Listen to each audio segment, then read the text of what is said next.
I have discovered a unique method of savings. I never spend my own money. Hey everyone, welcome back to the channel. If you're new here, you found the strange corner of YouTube where truth is often stranger than fiction. Today's episode is not just your typical relationship drama. We're diving into the chilling, real-life stories of women who believed the men they dated weren't just toxic, but they were possessed. Yeah, voices in the night, blacked out memories, encounters with something not quite human. Our first story, a man recounts his encounter with a very frisky succubus. So grab your sage, lock your doors, and let's get into it. And I encountered a whole succubus in Cali on my mama I did. Made me not even want to link up with random people no more.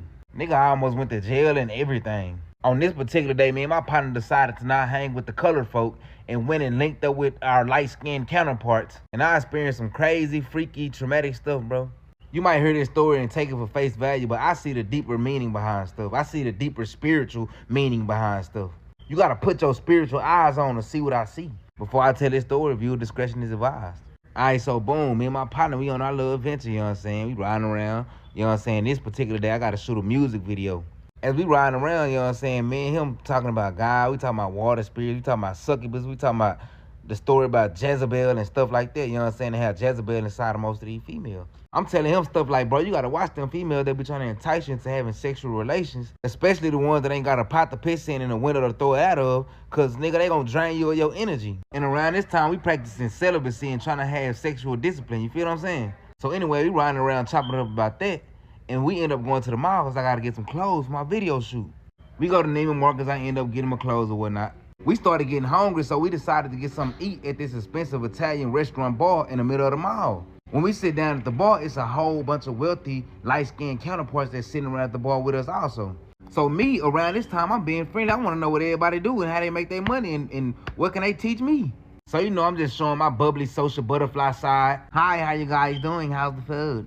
You know, just being friendly with people. And as I'm doing that, I'm noticing it's a couple that keep on watching me. So they watching me so hard, I go over there and speak to them to break the ice. We end up conversating and I find out that they married millionaires. She own her own cosmetic line and he a flight attendant. And they also invested in real estate and stuff like that. So we conversating and my homeboy chopping it up with the husband and I'm talking to the wife. And as me and the wife talking, she just kept on saying, I love your energy, I love your energy, oh my God, I just love your energy. So anyway, me and her talking and we end up getting on the subject of zodiac signs and stuff like that. She was like, oh my God, what's your sign? Because you're just so vibrant and stuff like that. And I'm like, I used to label myself as a Scorpio, but I don't associate myself with zodiac signs no more, so I'm just a child of God. So when I say that, she like, oh my God, I love the way you think, you're so spiritual. So anyway, the conversation was getting so good and the vibe was just so right at the time that they invited us out to eat later on, and after we go out to eat, they invited us back to their house. Y'all, I didn't sense nothing weird about this. Well, I take that back. I did sense in my spirit that she was flirting with me, and he was a little bit too chill with the way she was acting around me. Then I started thinking, maybe she's just super friendly, and maybe he's just a chill guy that's confident in his relationship. I should have just went with my first mind, bro. So anyway, they sent us the address to where we gonna meet at, and it's this nice, expensive restaurant that's on the hill sitting next to the ocean. And they say they gonna pay for everything. So I'm like, bad, free food, light-skinned counterparts, no drama. What could possibly go wrong? So I end up shooting part of my music video or whatnot. And as I'm shooting my music video, the husband and the wife keep on texting me and my partner asking where we at, and is we ready to go out to eat. They text us so much, I'm like, dang, bro, why they so anxious for us to come? Why they so anxious for us to pull up? So anyway, we brush it off. I text them back and say, hey, we gonna be there in 45 minutes, you know what I'm saying? No, don't rush us, you know what I'm saying? We gonna be there. So we end up pulling up to this restaurant or whatnot. The restaurant had a nice, beautiful setting. The ocean was right next to the restaurant. We can see all the hills and stuff. They had a lot of nice luxury cars in the front. They got security guards all around and stuff like that. It's full of light-skinned counterparts. I'm like, bet, this a vibe. So we end up parking and stuff, and we had to pay like $45 just to park. We end up walking to the front, and the security guard stopped us and asked us, do we have reservations? And I'm like, no, I ain't know nothing about no reservations. And a woman I met come to the front and stop the security guard and say, hey, they're with me. So boom, we get in and stuff, we having a good time, but whole time, her husband is nowhere to be found. So I'm asking like, where's your husband? Where your husband at? I expected him to be here too, like, you know what I'm saying? I wanted all of us to have a good time. And as I'm asking her that, out of nowhere, she just started crying. Then she started saying, F him, I don't want to be with him anymore. He doesn't know how to treat a woman. I don't want to be with him anymore. And I'm like, bro, what just happened in the span of 45 minutes? So she getting loud to the point to where the security guards got to calm her down. And I'm looking at my partner like, bro, what we done got ourselves into?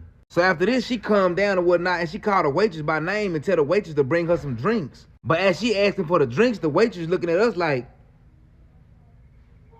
and I'm looking at my partner like, bro, you peeped that? But I brush it off. Cause we in a nice setting, it's security guards, we out in the public. What could possibly go wrong? We good.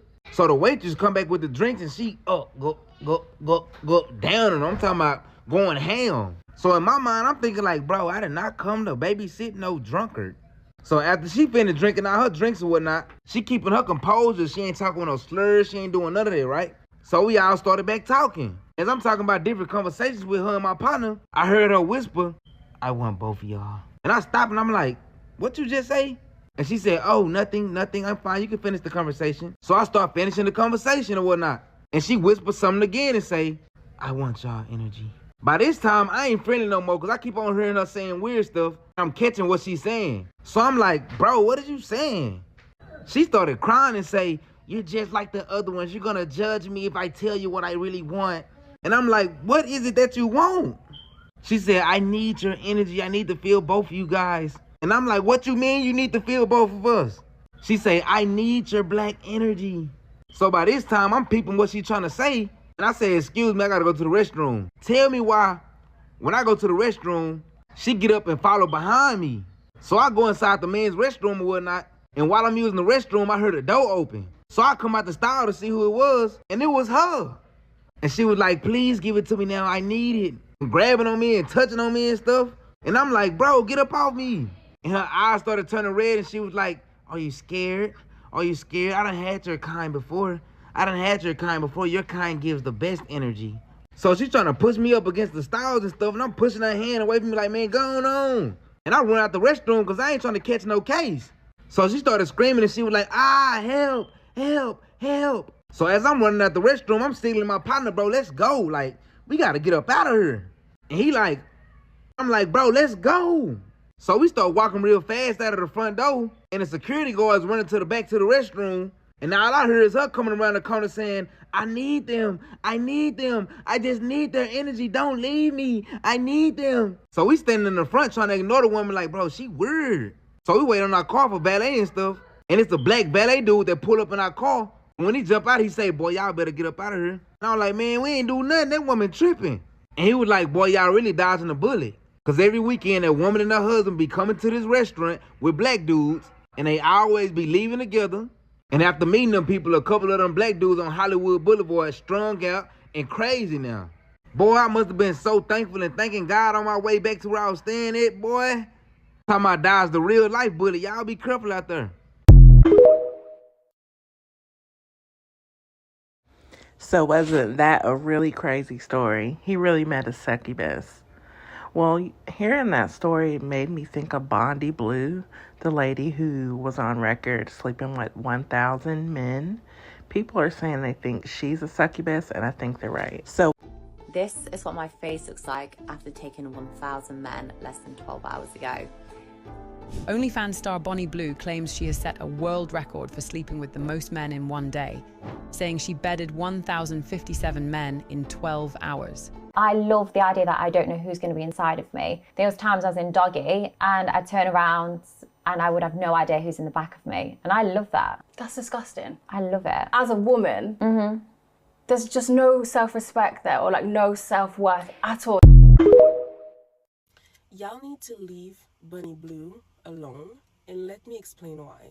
Now, I don't have proof for what I'm about to say, but just know that I know. Just know that I know, okay? I have two theories about Bunny Blue and what's going on with her or whatever. Let me tell you the first one, which is personally what I believe, okay? I believe that she started doing this for fun, for money, maybe to get back at her ex, whatever, and she is now possessed with something. She's not now possessed, completely possessed by a demon. Whatever y'all are talking to is not human. She is habitated by a demon. she's probably locked in a cage in her mind and she can't even get out. I know it sounds crazy, but the spiritual world is real and sex is heavily spiritual. When you have sex with people, you get things that get attached to you, demons, their trauma, their depression, their suicidal thoughts, everything. Okay, it's that deep. It's that deep. When people used to tell me that when I was young, I was just like, yo, you're just an old Christian lady talking smack. No, it's real. It's real. Sex is heavily spiritual, and I think she got herself into something that she cannot get out of. Whatever you're talking to is not human. She is demonically possessed. That's my belief. And when you're talking to her, the reason why you don't see anything behind her eyes is because you're not talking to a human. You're talking to a demon. It's that deep. It's not her and the demon like cohabiting together, and like sometimes she comes out and he comes out. No, it's the demon only. You're only talking to the demon, and that's why it doesn't have emotions. It doesn't have feelings. When you keep trying to tell her like, don't you see what you're doing is bad? Don't you see, like, don't you feel bad for yourself? What about your family? And she's always with a straight face talk, like it doesn't care. That demon is on an assignment, and I'll tell you more about that in a little bit. But yeah, she's my theory is that she's demonically possessed by a demon. And possession doesn't look like what it looks like in movies that we grew up with, like where people are spinning around, yelling and like, I don't think that's what it looks like. There's demons walking among us. There's demons that are head of our government and all of that. Demons are just among us and on an assignment to destroy God's work, God's design for us. But my second theory is, I saw that the FBI is now coming out. I think the FBI or whatever is coming out with, we might have aliens that looks like human, that can transform into human walking among us. First of all, we knew that. I knew that. But they're saying that there might be aliens that are walking among us that are transforming into human. She could be a reptilian. That's a crazy one. But she doesn't seem human. She really doesn't seem human. She doesn't seem to have emotion, and she seemed to be on an assignment. And her assignment, in my belief, is to destroy the head of the household. If you go after the head of the household, which if you believe in God, husband surrender to God. We are talking about men that we not know. We're talking about her husband surrender to God, husband surrender to God, and wife. Then she's going after the household. She's going after the head of the household. She's going to destroy men, because as a man, if you're weak and you giving into your lust and your desires, then that thing can control you. And the reason why I think she's going after barely legals is because if I can get you young, then maybe I have your future. That's how the devil works. If she can get you young, then maybe you're gonna turn out to be a Chris Watts. Maybe you're gonna turn out to be shooting people in Walmart. Maybe I can have your future. We can talk. I'll do a part 2, but yeah, that's my theory. There's a lot in this world that we don't understand. And I think men and women just really need to be careful, especially when we're on the dating scene. Be vigilant, keep your eyes open, and most importantly, stay safe. We're going to jump into a few more succubus encounter stories, and we'll discuss after. My bestie told me he met a woman in LA, said she was everything he ever wanted, beautiful, mysterious, voice like honey, eyes like she already knew all your secrets. And he was like, being around her felt like a drug. He was calm, addictive, and it was almost too perfect. But after a few nights together, he said things got weird. He started feeling drained, couldn't focus, couldn't sleep, lost interest in everything that used to light him up. He was snappy, paranoid, disconnected from God. Yes. Then came the dreams. He said he would wake up 3 a.m. every night, heart racing, chest tight, and she just be lying there next to him, eyes closed, smiling and sleeping peacefully, like she knew something he didn't know. He was like, he even started hearing voices whispering his name, and it wasn't hers. Then one night, he had a dream so vivid it felt real. He said she was on top of him, straddling him, holding him down, but it wasn't her face. Her skin was cracking, her mouth was moving, but no sound came out, and her eyes was pitch black, soulless, he said. He was like he couldn't move. He was like, I couldn't scream, and I felt something leave my body. And I'm looking like, what? He was like, I woke up gasping, sweating, crying, and that was the last straw. He was like, I had to block her ass. I saged everything I owned. I prayed harder than I ever prayed in my life.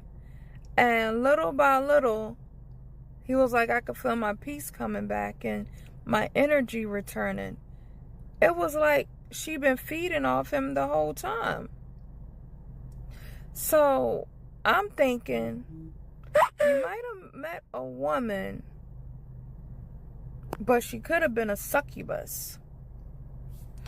And if he said he hadn't gotten out when he did, he might not have made it out at all, y'all.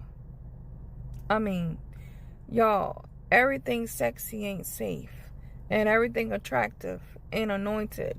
If you ever felt like someone was sent to drain you, drop a reel in the comments, or tell me your short story.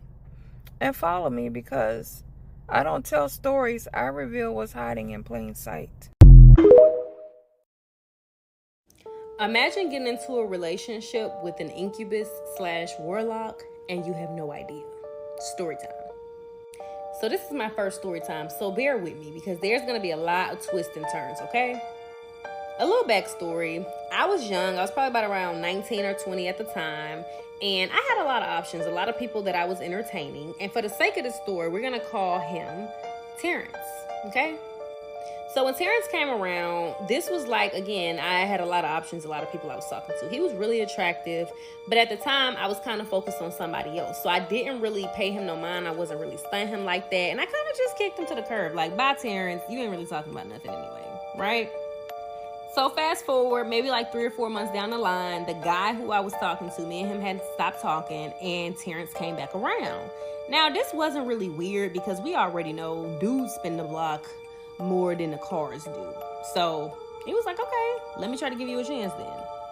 Now he DMs me on Instagram. He's like, what you been doing? Where you been? Let's link up. Let's go on a date. So I'm like, okay, cool. You coming correct. Let's go. Let's go on a date. Where we going? So Terrence was one of those type of people who he loves doing eventful things, like going bowling or going to the studio. He likes to be in the mix. A little background about Terrence. Both of us are from Atlanta. We're from the east side, and he was like a local Atlanta rapper. Now, because we're both from the east side is very small. So you may either know them or know of them. That's just how it is. You're going to run into people that you know all the time. So it never surprised me that whenever we would go out with some of his folks, that I would know some of these people or know of them. It's kind of like, oh, you know them? Okay. I got to put on a little bit more lip gloss. Perfect. Now, back to the story. So it probably had been a month because I started talking to him a little bit after my birthday. So it had to be late September, early October. By now, we done been going on dates. He done brought me around some of his people. He done brought me to the studio with him. I'm starting to feel him. And one of the guys who he was cool with, he had a girlfriend. So whenever we would go to his spot, his girlfriend would be there. Me and her would just, duck off, do our own thing, talk crazy. And, that's just how it was. So I kind of started to develop a relationship, a real relationship, right? So like I said, it had been a month, and now it's getting ready to be November. It's getting ready to be Thanksgiving. So he kind of put it in the air that he wanted me to come to his family's house for Thanksgiving, but it was still in the air, so I didn't really take it seriously. I'm also a very private person. if you ever have a conversation with my mom, it's only for safety reasons. So she knows who you are, who I'm with, and what you look like. Other than that, you probably won't have another conversation with her until I'm ready for you to have a conversation with her. So boom, I accept the invitation to come to his family's house for Thanksgiving. Now, little side note, ladies. When a man tell you that his car is in the shop, that means he don't got no car. And he probably never did, okay? For real. But that was him. He said that his car was in the shop. Now, me being a little young and naive, I went for it. And on top of that, he was kind of successful in his rap career. Or at least, again, he had a lot of people that knew him. He was very popular. So it was like, yeah, you gonna blow. He had good music too. I can't take that away from him. So it wasn't like I suspected anything. I couldn't say that he was lying or not. But at the end of the day, you don't have a car. But I'm young. He's young. We both trying to get it together. I literally just got into my apartment. So it's like, who am I to judge? Trying to give him the benefit of the doubt. Red flag. Should never did that. So we get to his family's house, and upon us getting there, like literally everybody is welcoming me in. I feel like I'm a part of this family. I actually know his cousin because I went to school with his cousin. So me and his older cousin, I can't even remember his name, but for the sake of the story, we're just gonna call him cousin. Okay. So I knew his cousin, which made me feel a little bit more, comfortable. And then everybody was just so nice, complimenting me, just welcoming me in the family. I feel like I was at home. So I guess everything went good in his mind. And he decides like, okay, now we're going to go to another event. This one was going to be more for people our age. His homeboy was throwing something. So we went, had a good time, drinks, food. It was lit. Now, this is a side note. I was on my cycle. I was probably on my 4th day. And I'm pretty deep in my cycle at this point. It's getting ready to go off. But at the same time, just a little side note.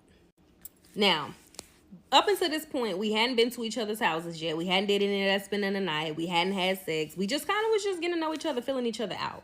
He did ask me if I wanted to come to his house. So I'm like, sure. I feel like at this point, I'm a little ready to seal the deal. But it's like, I trust him a little bit more. Now I can go to your house. Now you can come to my house. We get to the house. It's a beautiful house. I mean, it's one of those like, how you get this house? You know what I mean? Like, you so young. And then it was other cars in the driveway. But I'm a little drunk. I'm not paying it no mind. He shows me the car that's messed up, that needed to be in the shop. So now I kind of believe his story a little bit more. We go straight upstairs, go in the room. I don't really have time to look around. And I don't like looking around in people's house anyway when I first get there. Kind of like, let me stay to myself. We take showers, we get ready for bed, and of course, he gonna do what a man gonna do. Try to get all cozy with me, kissing on me, hugging on me, everything, trying to get him some. So the first time, of course, I'm like, no, I didn't come over here to do all that. I just came over here to spend some time with you. I'm gonna leave in the morning. Kind of just like, it's not that easy. You're not gonna get it that quick, The second time, he tried to do it again. So at this point, I'm like, you know what? No, we ain't doing nothing. No. And I don't want to tell him I'm on my period because it's not really his business. If I say no, then that's just what it is and you got to respect it. So I'm getting sleepier. It seems like he's like, okay, whatever. He's getting sleepy, but then he tries it again. And at this point, he tries it again. So now I'm like, you know what? No, I'm on my period because now you're getting on my nerves. I'm not finna keep telling you. So at this point, this is when a red flag comes in. He's like, it's nothing but a little bit of blood. I mean, period don't stop nothing but a sentence. I can use a condom. Really trying to push me to go for it. So at this point, I'm feeling a little pressure. I'm a little drunk. I don't want to drive all the way home. And I'm just like, you know what? Okay, whatever. I'm about to get off my period anyway. But it just didn't feel right. Everything in me was saying, no, I don't want to do this. And I had already told him I didn't want to do this. But it was just like, okay, whatever. So, boom. Next morning, I'm woken up to a whole bunch of noise, and he's nowhere to be found. I get up. I put my clothes on. I'm getting ready to walk out the door. He comes back in. He said, where you going? I said, I'm about to go. I got errands to run. I got other stuff to do. And I was like, and then what's all that noise? Because I kind of like, I got woken up out of my sleep, too. I'm ready to go home. He's like, oh, well, I stay with my mom, my stepdad, my brother, my sister, her 2 kids. And they had a dog. So this is a full house. This is a family house. I'm like, oh no, this is a little bit deeper than your car being in the shop. Now I'm really turned off. Now I'm really ready to go. He picked up on my vibe, and he was like, well, okay, well, before you leave, I want you to go meet my mom again. And I'm like, why? You know, because I kind of already met her. But I guess in his defense, we hadn't really had a real conversation because it was at Thanksgiving. Everybody was talking. You know, I knew that they were cool. I just didn't know them like that. So I'm like, okay, whatever. You know, little conversation ain't gonna hurt. The way the house was set up, the top level was where all the rooms were. The middle level were the living room, garage, kitchen. And then the bottom level was the basement. Bottom level was really nice. Almost like a little man cave. It had a bar, pool table, another room where a TV. It was really nice. As we're going downstairs, everything in me keeps telling me, don't go down there. Don't go downstairs. Just go home. Tell him something, make something up. But I didn't know what my intuition was at the time. I just felt anxious and I didn't know why. So we get downstairs and it feels like I'm in a movie scene. It feels like I'm in the movie Get Out because everybody is kind of in their place. Like the mom and the stepdad is in there where the pool table is. The brother and the sister is in there where the bar is. And it's nice down there. But I still feel like something is not right. Immediately, the mom is like, it feels like she's like scanning my body, like scanning me up and down. But out of her mouth is a lot of compliments. It's, oh, I've been talking to him, asking him, you know, who been having you smiling? Y'all are such a wonderful couple. Y'all look so good together. If y'all had babies, the babies would be so handsome or so beautiful. I mean, like literally selling me. And here come the stepdad co-signing like, yeah, he been walking around here happy-go-lucky. You must have been the one that had him out late. You know, just doing things to push me. Now I'm kind of feeling like, oh, they really like me. They really want us to be together. Now, a little thing to add. I had a lot of situationships. I wasn't really used to all of the affection. He was extremely affectionate. Always wanted to kiss me, hold my hand, and show me off. So I'm thinking like, this boy really liked me. Y'all, the mom was the mastermind behind everything that's getting ready to lead up to the next level of events. I had no idea. Okay, y'all, this is part 2 as requested. So because we didn't give her a name, we're going to name Mama Miss Shirley. Miss Shirley was like the boss. She was like the one pulling the strings and running the show. She made it a thing that I needed to be at the next event that they were going to have. If it wasn't the next day, it was in the same week. And it was one of those, like, you better be there invitations. I'll be looking for you. Now, remember I told y'all the night before, I didn't do a lot of looking around because I was kind of drunk. Well, the next morning, I was sober. So I kind of peeped out some of the things that he had in his room. This was before we actually went downstairs to talk to Miss Shirley. I noticed that he had an altar. I guess his grandma had passed away. And it was nothing on the altar that really was alarming. It was just a few things like money, candles, things that were hers when she was still living. But then I also noticed he had a set of beads on the altar. I hadn't even noticed the altar or the beads there. Had he not picked them up, I wouldn't have even recognized it. Once he picked them up, he put them around his neck, and I kind of asked him, like, what is that? He told me that he was in E5. That's an important piece to the story. Because he was open and honest about it, I kind of was just like, oh, okay. You know, I didn't really take to the negative connotations that I've heard about it. But majority of the people that I've known that has been in it were kind of off or into a lot of dark stuff. Now, the crazy thing about Terrence was that I never really seen him working, but mysteriously, he would always have money. A little side note, when I first met Terrence, I had been dancing for like maybe a year and a half. So I always carried a lot of money on me. I know. I don't even want to hear what y'all got to say. I was young. I mean, the type of money I would carry would be like $2,000 to $3,000. Again, I know. Sometimes when I would get off work, I would count my money in front of him or at least kind of like straighten out my ones. But we had built up at least a little bit of trust to where I felt like I can do this type of stuff in front of him. Every so often, he would come to the house with gifts for me, earrings or necklaces, flowers, like little things like that. And to show my appreciation, I would start gifting him things in return. Simple stuff, like if he wanted a game for his PS5, I would do that. Cologne or glasses, just little things. Just to kind of show that it was being reciprocated. Because I always knew exactly how much money I had on me, I never really had the urge to count my money again. I don't know. Again, I was young. Fast forward, next event. I get there, and I'm there probably all of an hour and a half, not that long. But Miss Shirley made sure that her eyes was on me the entire time I was there. Now, again, I had been around his family, but not enough to where I just felt super comfortable being alone for long periods of time. It's a little awkward when you don't know people. He had went somewhere. I didn't even know he left. And at that time, you know, I would give him my keys, or he would take the other car that was upstairs, and he would just vanish. For example, he may ask for my keys, say he about to get something out the car or run to the store. But if he didn't say he was going anywhere, I would only know he was gone because his sister would tell me he was gone. Now, we're going to call the sister Aaliyah.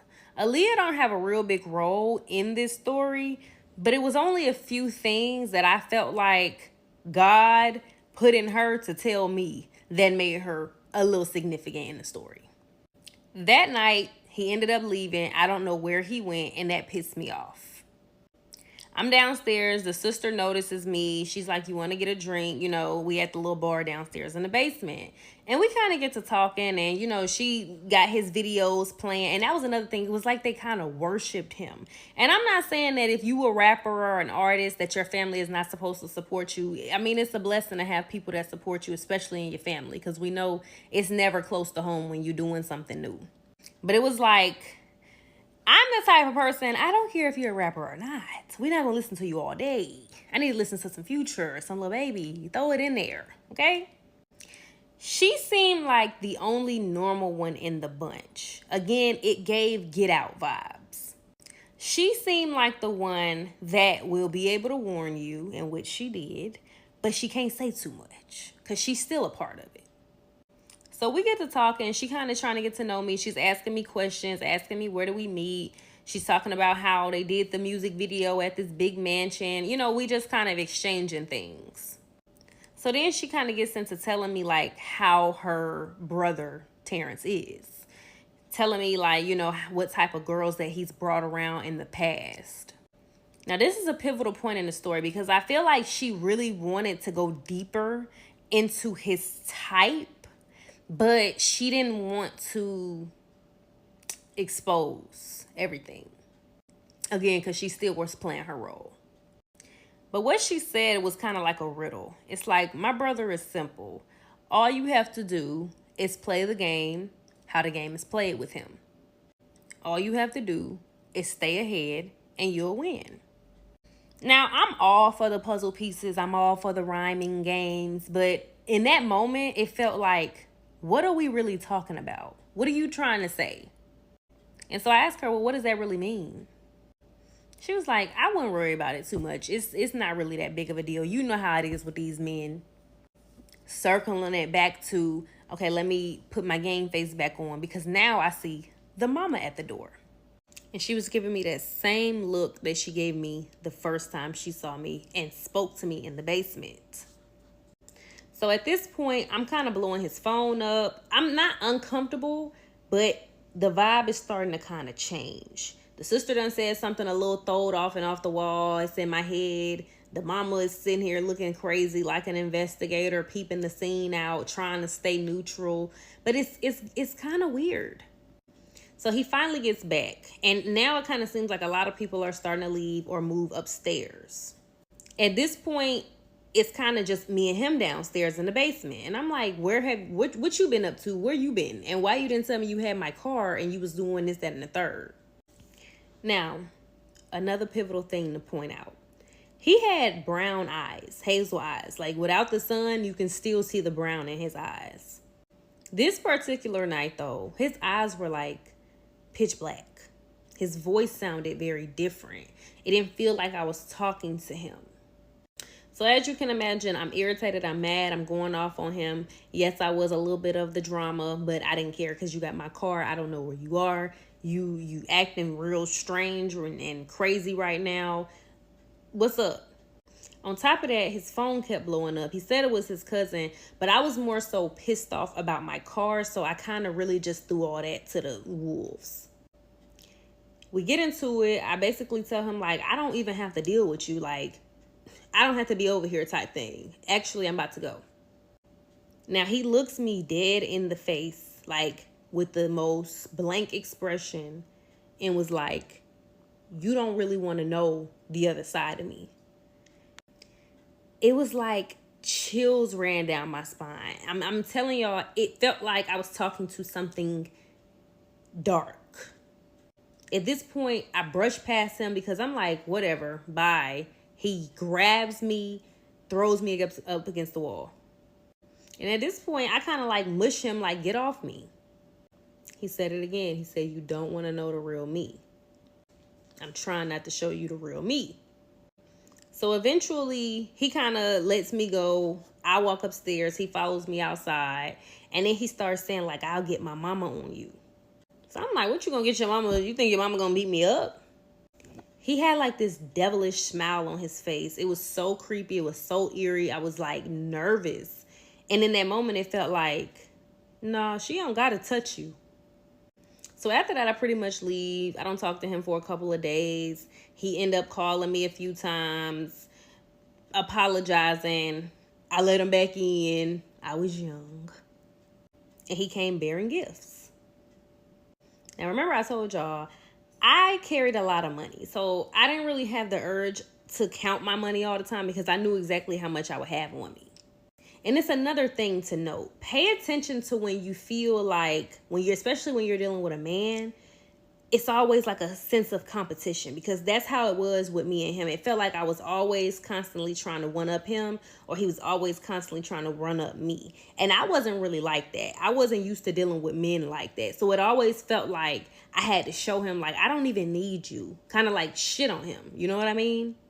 And I would notice that he would get really angry about that. Like eventually, the more I started counting money around him, the more I started acting like I didn't care to be around him, the angrier it seemed like he started to get. Okay, y'all, buckle up because this is part 3. So after the fight, I told y'all, I think I left off on the part where he came back bearing gifts, wanting to spoil me and make nice. Now, due to the severity of the argument and kind of like how he made me feel about his mom, I didn't really feel comfortable going and spending the night at his house as much. I'd rather him come to my apartment and stay the night with me. Now, remember how I told y'all he was in E5? I never really got into the details of how deep off in it he was, just because it never really raised any red flags. And also, ignorance is bliss. I don't know. But every now and then I started to notice whenever he would come back from the studio, he would always have like blood on his shirt, or his demeanor would be different. It's like I was talking to a different person, or it was a new character that would come in. And if it wasn't like a disgruntled attitude, it was his eyes. His eyes kept changing. That's something that I noticed, especially when we would be intimate. So this particular night, he comes to the house. I'm asleep. He comes, he lets me know he's on the way. He knocks on the door and I go and answer it. So because I'm kind of tired, I don't really take the time to examine him. He locks the door. I kind of go and fall off back into the bed. Now, don't get me wrong. Of course, I was really about to go right back to sleep and I was tired. But when he came in, it's almost like his energy drained me. I felt like I took a muscle relaxer or a Benadryl. Once I got back in bed, it kind of felt like I was sinking in. And it was one of those like, yeah, I'm out like a light type of sleeps, right? So he gets on the game and I'm out after that. Maybe 30 minutes, if that, goes by and I'm woken up to a lot of noise in the bathroom. Instantly when I get up, I feel foggy. I feel like I really can't move. It's hard for me to sit up. I can open my eyes, I can move around, but I can't get up out of the bed. And now it sounds like he's throwing up and he's sick. So I'm really one of those queasy, if I hear you throwing up, now I feel like I have to throw up. So that was part of the reason why I kind of stayed in the bedroom. But half of that was because I really just felt like I was too drained to get up. And so I'm like, baby, what's wrong? What did you eat? Is there anything that you need? Like trying to figure out what's going on with him. Honorable mention, I did end up finding out that Terrence had been taking pills, popping pills, smoking weed.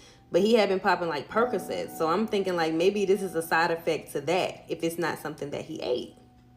So he's basically like, no, I'm good. Stay in the room. He doesn't want me to come near him. And I'm fine with that. At this point, he kind of gets himself together, comes back in the room, and instantly when he comes back in the room, I get that feeling again, like I'm so tired, I'm exhausted, I'm drained, and I'm just creeping back off into sleep again. Now, here's where my angels, my intuition starts to really kick in and get me to pay attention. This is why dreams are very important. As I fall back to sleep, I told y'all I never got up out of the bed. So now it feels like I'm having a dream about what just happened. Me asking him questions, almost like I went back in time, but my body is still where it is, but my spirit is outside of my body, almost like I'm watching a movie. So I see myself laying on the bed asking him, baby, are you okay? Did you eat something? What's wrong? And I hear him say, I'm good. Just stay in the room. I'm good. So now my spirit is walking from where my body is. I'm walking into the bathroom now. And as I walk into the bathroom, I see this dark, tall figure standing over him, hovering over him. His eyes are black. He's kind of drooling. His face is flushed. And the figure is kind of like holding its hand on his shoulder, as if, you know how when you're throwing up and you're sick and somebody's holding your hair and holding your arms, like trying to make sure that you're standing up straight? It was almost like that. And then I see the figure reach down and whisper something in his ear. And it was almost like as soon as it whispered in his ear, he kind of jumped back up into normal. No longer sick. He looks fine. You wouldn't even tell that he was just in there throwing up. Now, my spirit, this is my spirit still. I'm still sitting in the room waiting on him to come in the back in the room. So he takes one look in the mirror. This is before he walks out. And his eyes change back to Hazel. He walks in the room.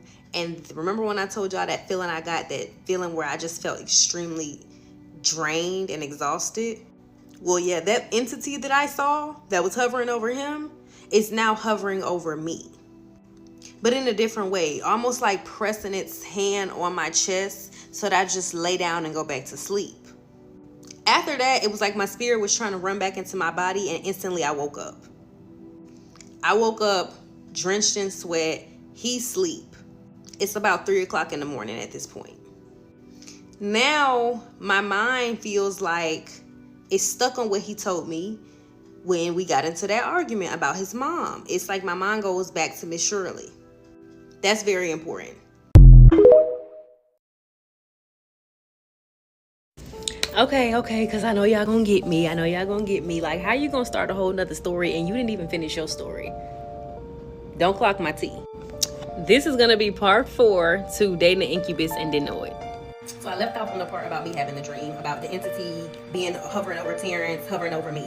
So now that I've had this dream, I'm tapped in. I'm done ignoring the signs. I'm fully aware of what's going on. The plot thickens, y'all. Terrence started to become extremely weird after that. He started calling me mommy, and not the ayo ma. I mean, physically, he would curl up in a ball, especially after sexy time. You know what I mean? He would curl up in the fetal position and start calling me mommy. Like, literally, like, mommy, like, hold me. And I'm not exaggerating, y'all. And so now I'm weirded out because what are you doing? Why? And every time I would ask him, like, stop calling me that. What is that about? Why do you keep saying mommy? He wouldn't even remember what I was talking about, y'all. Like, almost like he was in a trance. So fast forward 2 weeks later. Yeah, I'm still dealing with Terrence. And we back at Miss Shirley's house. So I wake up. He's gone. Nowhere to be found. And at this point, this is like his 3rd or 4th time waking up early in the morning, taking my car, not letting me know what's going on, not sending me no text messages, just vanishing. On this particular day, I get up, I take a shower, and I'm kind of annoyed because why do you keep getting up and taking my car without asking me? I get out the shower, open the door, getting ready to go in his room so that I can change. And Miss Shirley is standing outside the bathroom door, I kid you not, literally just waiting on me to come out the bathroom. And this is how she was looking at me, y'all, like dead, like a look of disgust almost. She goes to say, hey, how you doing? I'm like, good morning, Miss Shirley. How are you? How's your morning been going? Oh, I'm fine, but I need to talk to you. Okay, fair enough. Let me get dressed and I'll come and talk to you. Miss Shirley always wanted to have a conversation with me in her room privately, like a mob boss. Never understood why. So at this point, I'm on high alert. I'm fully aware of what's going on around me, and I'm kind of trying to play it cool while finding out more information. So I go in Miss Shirley's room, and I never really looked around her room just because I never wanted to be in her room. But something kept telling me, like, scan the room, look around, pay attention. So on her dresser, she had like a little jar, something like this big, and it had like a red solution in it. And next to the jar, she had like a makeup brush, like a foundation brush. Miss Shirley notices me looking around. She stands directly in front of me at this point, and now she's starting to talk about his birthday. Here she is. Oh, well, you know, Terrence's birthday is coming up. We want to plan a trip, and I'm just going to go ahead and get right into it because, you know, we have little time to work with. We want to go to Puerto Rico. You buy your ticket, buy Terrence's ticket, and buy my ticket, and everybody else to get their own ticket. And so, completely thrown off guard by this, I'm like, well, what do you mean you need me to pay for your ticket? I get it, it's Terrence's birthday. I'll pay for his ticket. But why do I need to pay for your ticket? So Miss Shirley goes, well, I'm his mother. I'm the most important woman in his life. Why would you not want to make sure that I'm okay and that I'm comfortable to go on this trip? Now I'm confused. I'm looking around. I'm kind of trying to figure out, what does that have to do with me? Well, Miss Shirley, I understand that, but at the same time, it's not your birthday. She goes to say, Terrence will usually have you all broken in by now. I'm not sure why you're not wanting to conform, but I'll have a conversation with Terrence. Don't worry about it. And then she kind of just dismissed me out of her room. Who is y'all? Conform? What are you talking about? So y'all, it's almost like night and day. As soon as I'm done talking to her, Terrence pulls up. He pulls up, just came back from the mall. He got gifts and whatnot. Still not understanding, where is he making money? How is he going and buying gifts? But I'm so thrown off by the conversation I had with Miss Shirley, it kind of goes out of my head at this point. Now I'm just ready to go home. Terrence notices how standoffish I am, and he asks me, well, what's wrong with you? I tell him I'm not really feeling his mom. You know, she's kind of insinuating that I need to pay for her ticket. She's really giving entitled, and I don't understand why would I have to pay for her ticket. And on top of that, where were you? He says, well, I think we should have this conversation downstairs in the basement. Now, the last time I went downstairs in that basement, his eyes turned black. I don't want to go back in that basement. I go, well, I don't want to go downstairs. I'm actually getting ready to leave, so I'll just talk to you later. I'm walking out the room. Miss Shirley appears at the bottom of the steps. Hey, y'all, I think we should talk in the basement. We're going to have a family meeting. I tell Miss Shirley, actually, I have a few errands to run. I have to go, but I'll come back later and we can talk. So all of a sudden, Terrence snatches my keys out of my hand. Now, I'm a little shocked that he just snatched my keys out of my hand. Now I kind of look back at Miss Shirley like, you know, check your son. She's looking pleased. She's looking very satisfied. Y'all, Miss Shirley did one of the... She did like a head notion to Terrence. Y'all know what time it is. If you want a part 5, get this video to 10,000 views, and maybe I'll see y'all soon. Thankfully, these people escape with their lives and stories that still haunt them. Were these people really encountering succubus or something else entirely? Either way, they were never the same again. So yeah, trust your intuition. Don't just ignore it. Thanks for watching, and if your dating life feels cursed too, let's talk about it in the comments. Hit like, hit subscribe, and stay away from guys who blink sideways. Till next time, bye!